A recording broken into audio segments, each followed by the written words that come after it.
What's up, nation citizens? Welcome into another Sherwood Ford Giant offseason question. And today's question is all about how good the Oilers offense could be next season. The question is this: does this Oilers team in 2024-25 have the chance to be historically good? Now, looking at the last 24 seasons in the NHL, so going all the way back to the year 2000, this century, only one team has ever averaged more than 4 goals per game over the course of an entire season. It was the 2021-22 Florida Panthers. In fact, the team that actually came closest to getting to 4 goals per game is the 2022-23 Oilers. They finished at 3.96. That was the year Connor McDavid broke the 60-goal plateau. Leon Draisaitl was a 50-goal scorer, and both Zach Hyman and Ryan Nugent-Hopkins finished north of 35 goals. In fact, with those 4 players combined, they actually ended up scoring north of 45% of the team's goals that season. It was actually 58% of the team's goals that season, an insane number. And it's pretty interesting to look at that team and compare them to the historic Florida Panthers season when they averaged north of 4 goals per game,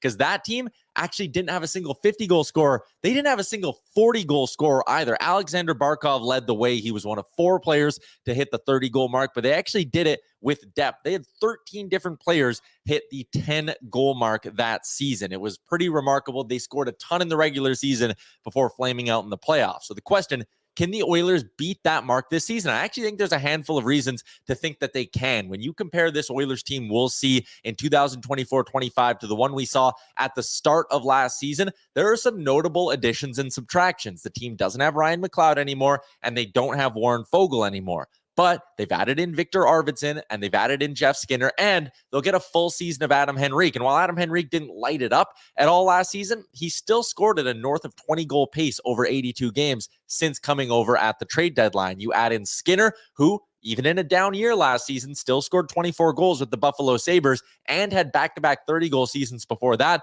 and a guy like Victor Arvidsson, who's consistently been a 20-plus goal scorer over an 82-game pace in his career. The Oilers' offense should be better. Not only are their new additions going to be good, but I also think there are spots for some bounce backs. I think Dylan Holloway is a guy who should get a lot more opportunity. And hey, if he scores like he did in the playoffs and even in the last 5 to 10 games of the regular season, he should score the Oilers 15 goals next season. He'll be a factor. I also think Ryan Nugent-Hopkins has a chance to step up his production. He saw his goal total drop by more than half. He scored just 18 last year. His shooting percentage was down at 9%. If that gets back to his career average of 12, I think Nuge could finish with around 25 goals next season. But the 2 biggest players that I think could really step up, unsurprisingly, it's Connor McDavid and Leon Draisaitl. Now, they both had great seasons last year. I'm not trying to dismiss that or dispute that, but by their standards, they were down years. Connor McDavid saw his goal total drop in half from 64 down to 32, and Leon Draisaitl failed to hit the 50-goal mark last season. I think Draisaitl should be a 50-goal scorer more often than he's not. He should bounce back if his shooting percentage goes up a little bit and gets back to the mark it was a couple of years ago when he did hit the 50-goal mark. Connor McDavid, while he played in 77 games last year, he wasn't 100% for a lot of those games. And I think we saw that affect his ability to shoot the puck and score goals. I think McDavid's goal total should go up. I think Nuge should go up. I think Draisaitl should go up. The new additions should help as well.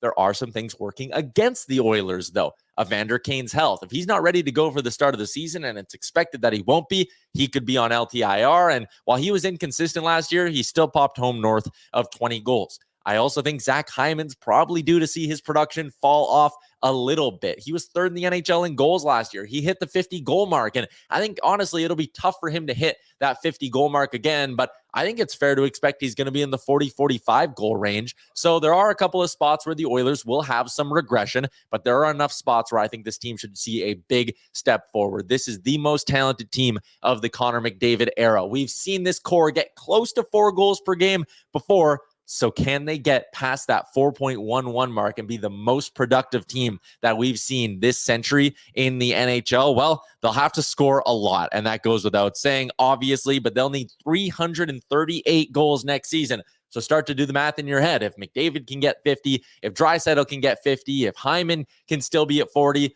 maybe one of Nuge or Arvidsson or Skinner, or maybe even 2 of them find a way to pop off and hit the 30-goal mark. That would go a long ways. If Evan Bouchard can have a bit of a step forward and maybe finish with 20-plus next year, That would help. Maybe Dylan Holloway finds a way to do more than just score 12 or 13 goals. Maybe he can get up close to 20. Maybe Adam Henrique in that third line role can give the Oilers a big boost in the secondary scoring department. There are a lot of ifs, but if certain things break right, I absolutely think this Oilers team has the potential to be one of the highest scoring that we've seen in the last 25 years in the NHL. Let me know what you think. Sound off in the comments. Give me your take. Who's going to be a breakout star for the Oilers? Who's going to contribute? And who is going to help potentially push them to an all-time mark? Can they get past 4.11 goals per game next year? I want to hear your take. Drop it in. Hit the subscribe button as well. And I'll chat with you next time on another Sherwood Ford Giant offseason question.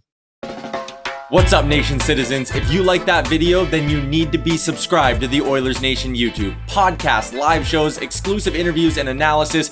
Everything you need from your favorite voices at Oilers Nation. And you don't want to miss any of it, so hammer that subscribe button.